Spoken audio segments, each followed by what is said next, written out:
Kaune ruošiamas įdiegti apie potvynį pranešančią garsinę sistemą. Neries pakrantėje įrengta sirena imtų kaukti pradėjus sparčiai kilti vandeniui.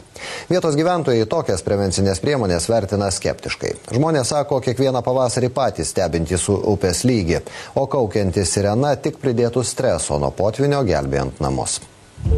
Kol Neries vanduo teka įprasta vaga, Kauno priemiesčiuose upės pakrantėse įsikūrė gyventojai ramus. Jei šalčiai, kaip prognozuoja sinoptikai, stipriau nepaspaus ir upės nesukaustys storas ledo sluoksnis, didelio potvynio gal net pavyks išvengti. Tuo metu savivaldybės ekstremalių situacijų komisija jau kuria planus, kaip pavasarį ėmus tvinti upiai apsaugoti gyventojus. Nuspręsta šalia Neries esančioje Kleboniškio gyvenvietėje įdiegti garso signalų sistemą.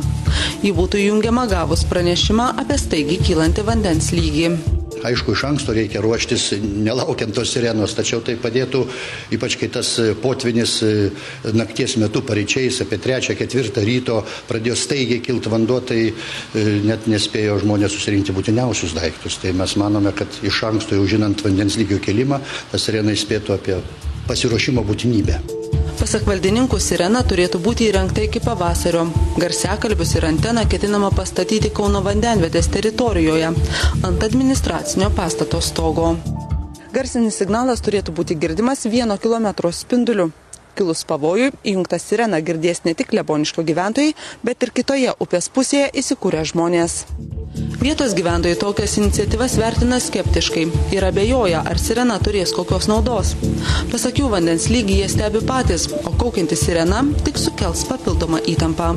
Jeigu kyla vanduo, tai mes ar šiaip ar taip, mes jau vaikštom, žiūrim, mes matom, kad jis ar yra ar nėra. Man tas pats tik tai tiek, kad gąsdins gal. Psichologinį poveikį tai gal ir turės, bet perspėjimo atžvilgiu, tai čia kai tas vanduo kildavo, tai mes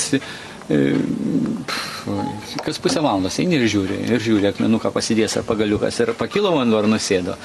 O ten tai kaip bus, tai tik tai tiek, kad nepadės, o tik tai sakykime, gal dadės panikos, man atrodo, aš taip manau.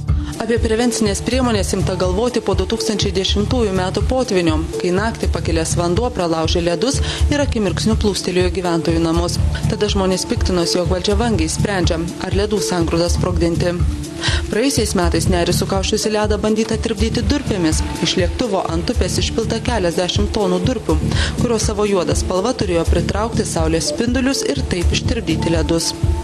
Prevencinių priemonių ėmėsi ir patys gyventojai. Kas namus pakrantėse dar tik statosi, sklypus iškėlė, kiti aplink savo namus susipylė pylimus. Pernai mūsų tas potvynis, nors jis visą laiką toks pats, bet jisai jau pasidarė baisesnis ir vaikščiam jau, sakykime, va čia kai kilo vanduo, tai nemiegojam tiesiog, eini ir žiūri. Kambarių man neapsėmė, man, sakykime, tokios kaip pagalbinės būtinės patalpos, bet kai rusiai, tai kai lubas virš lubų dar ir visas bulvės ir viską, o kaimynam blogiau, jiem jau kambariai, o ten 60, kitam 80 centimetrų. Dėl potvynio patirta žala Kauno regiono gyventojams skaičiuojama milijonais litų. Tačiau panašu, kad vandens grėsmė nekilnojamojo turto plėtotojų negąsdina. Užliejamose Neries teritorijose toliau formuojami ir pardavinėjami sklypai. Už 1 arą žemės prašoma iki 40 000 litų. Neries pakrantėje ir dabar vyksta statybos. Dar pernai Kauno rajono savivaldybė žadėjo statybos leidimų potvynio zonoje nebeišduoti. Reporterė Kristina Karlonė, Kaunas.